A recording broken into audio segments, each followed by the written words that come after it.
Mohan ji, Jason परिवार है जी, उसकी बिटिया अवर्तिका का प्रश्न था जी, कि उसने अपनी मम्मी से पूछा, मम्मी का फोन आया था, वो बोली कि ऐसा है कि महाराज जी हम बच्चों को समझाते हैं सब लोग एक ही हैं, सारे धर्म एक हैं और हम बब्बा को भी मानते हैं, जी, मगर कल राधाष्टमी थी तो भोग जो बना तो उसमें प्याज और लहसुन क्यों नहीं था, जिसमें कि गुरुद्वारे में जो लंगर बनता है उसमें प्याज लहसुन का प्रयोग होता है।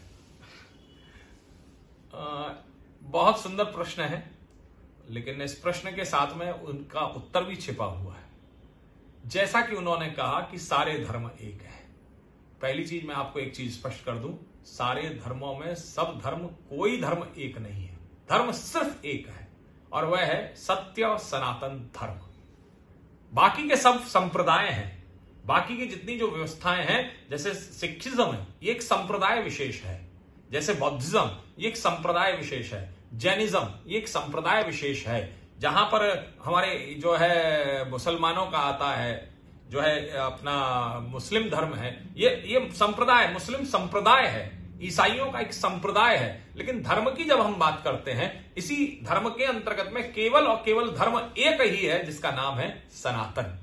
वह इसके अलावा बाकी सब इसके संप्रदाय, बाकी सब इसकी शाखाएं हैं। ये एक बीज है। आर्य समाज भी एक संप्रदाय विशेष है। हमारे आर्य समाज में राधा स्वामी मत भी है, ये भी एक संप्रदाय विशेष है। ऐसे ही बहुत सारे मत निकल गया है, कबीर पंथ निकल गया, ये पंथ है, संप्रदाय है। तो कहने का अभिप्राय कोई सारे धर्म एक नहीं है। पहले तो हम इस भ्रांति से दूर हों। दूसरी चीज, अब सबसे प्रमुख बात है कि हम प्याज और लहसुन क्यों नहीं खाते हैं या हम भोग क्यों नहीं लगाते हैं। तो इसके लिए एक बड़ी सुंदर सी एक कथा है कि सीता जी जब भोग के लिए लेके जा रही थी तो वो प्याज उसमें से निकल गई, लुढ़क गई, जमीन पे गिर गई। तो सीता जी ने उसे श्राप दे दिया कि भाई आज के बाद से तेरे को भोग प्रसाद इत्यादि में नहीं रखा जाएगा। ये कथानक है। लेकिन इस कथानक को जब हम अपने अंदर उतारते हैं, जब हम इसका सूक्ष्म अध्ययन करते हैं, तो सबसे प्रमुख आप ये देखिए कि आप जब ईश्वर की सेवा में होते हैं, जब आप ईश्वर के पास होते हैं, तो हमारा ध्येय, आपका और हमारा सबका ध्येय होता है कि हम ईश्वर को बहुत अच्छा देने का प्रयास करें। जब हम प्रभु की सेवा में रहते हैं, प्रभु की भक्ति में रहते हैं, प्रभु के सानिध्य में रहते हैं, परमात्मा के पास में जब हम रहते हैं, उनकी सेवा में रहते हैं, अर्चन वंदन पूजन क्रमानुसार में हम लोग जब रहते हैं, तो हमारा प्रयास रहता है कि हम उनको अच्छा देने का प्रयास करें।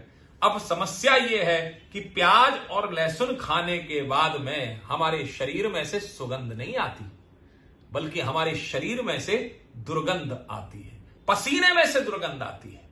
जरा विचार करिए। सबसे प्रमुख बात है, बोलने में, हम जो बोलते हैं, हमारे जो वाणी है, जब हम परमात्मा का कीर्तन करते हैं, हम श्लोक आदि के द्वारा हम उनका वंदन करते हैं, वंदना करते हैं, तो उसमें श्वासों में भी बदबू जाती है। तो इसलिए प्याज और लहसुन का निषेध है। ये तो रहा इस प्रकार से। एक और चीज है, प्याज और लहसुन कहीं ना कहीं हमारे शरीर के अंदर नेगेटिविटी का, नकारात्मक का प्रभाव का संचार करती है, अर्थात नकारात्मकता पर जोर देती है। प्याज और लहसुन खाने वाले लोग अक्सर करके पाए जाते हैं कि उनके शरीर के अंदर एक नकारात्मकता भरी रहती है। यहां पर मैं एक चीज और स्पष्ट करना चाहूंगा कि जो मांस और मदिरा का सेवन, केवल प्याज और लहसुन का ही नहीं, हमारे यहां मांस, मदिरा इत्यादि का, जो अपना नॉन वेजिटेरियंस हैं या हमारे जो अल्कोहल वगैरह लेने वाले हैं, यह भी क्यों करती हैं? क्योंकि इन सबका निषेध हमारे यहाँ के पूर्व के ऋषियों ने किया है। क्यों किया है? इसलिए किया है, सबसे प्रमुख बात है, क्योंकि यह शरीर के अंदर नकारात्मकता को हावी करते हैं। ये शरीर के अंदर नकारात्मकता का प्रवाह जो है उसको ज्यादा छोड़ते हैं। तो शराब का सेवन करने वाले, मदिरा का सेवन करने वाले, मांस का हम सेवन क्यों करें? इसके ऊपर थोड़ा सा दृष्टिपात अगर आप करें, हमें क्यों नहीं करना चाहिए। एक छोटी सी बात मैं आपसे कहता हूं, ये कपड़ा है, ये मेरा वस्त्र है, अगर ये मेरा कपड़ा कहीं गंदगी में गिर जाए, या ये मान लीजिए आपका फोन है, एक मोबाइल फोन है, वो मोबाइल फोन आपका कहीं गंदगी में गिर जाए, किसी गटर में गिर जाए और उसको आप निकालें, या मोबाइल को भी आप छोड़ दी, आप ये मान लीजिए सोना हमारे यहां धातु के स्वरूप में बड़ा पवित्र माना जाता है, और उस सोने के बारे में कहा जाता है अगर ये गटर में भी गिर जाए, अगर ये विष्ठा में भी गिर जाए, गू में भी, पोटी में भी चला जाए, इसको ये मान लीजिए, तो इसको निकालिए धोइए, साफ करिए और इसको आंख के ऊपर तपा करके पहन लीजिए, धारण कर लीजिए। लेकिन उस सोने के साथ में आपकी स्मृति, स्मृति मतलब उस समय का विचार, वही भी तो उसके साथ चिपक गया। जरा विचार करिए, जब वह सोने को आप दोबारा से धारण करेंगे, वो पॉटी में गिरा हुआ सोना, तो क्या आप उसे धारण कर पाएंगे? सीधा निश्चय सी बात है, नहीं कर पाए। तो जरा विचार करिए। अब आते हैं मूल तत्व पर, मुख्य रूप से कि जो जानवर मर रहा है, एक मुर्गे को, एक बकरे को जब काटा जा रहा है, काटते समय वह रो रहा है, वह करुण क्रंदन कर रहा है, वह उस समय भयभीत हो रहा है, उसके शरीर के अंदर से एक ऊर्जा का प्रवाह हो रहा है जो कि एक करुणता का प्रतीकात्मक है। वह अपने को बचाना चाहता है, लेकिन वह बकरा या वह मुर्गा बचा नहीं पा रहा है और उसको काट दिया जाता है। और ऐसे कटे हुए बकरे को या मुर्गे को ला करके जब आपके समक्ष रखा जाता है, तो उसमें से वो चेतना समाप्त नहीं हुई, केवल स्थूल भाव समाप्त हो गया। लेकिन हम इस जीव के चक्कर में हम उस बकरे को, हम उस अंडे को, या हम उस चिकन को, या हम जैसी भी जो मुर्गा है उसको हम खा जाते हैं। लेकिन जरा विचार करिए, उसके अंदर की जो अचेतन मन है, उसके अंदर कहीं ना कहीं उसका वह करुण क्रंदन विराजमान है, कहीं पर उसका रुदन विराजमान, कहीं पर उसका रोना विराजमान है, कहीं पर वह चाहत, वह भयभीत है। और वही सब चीज है।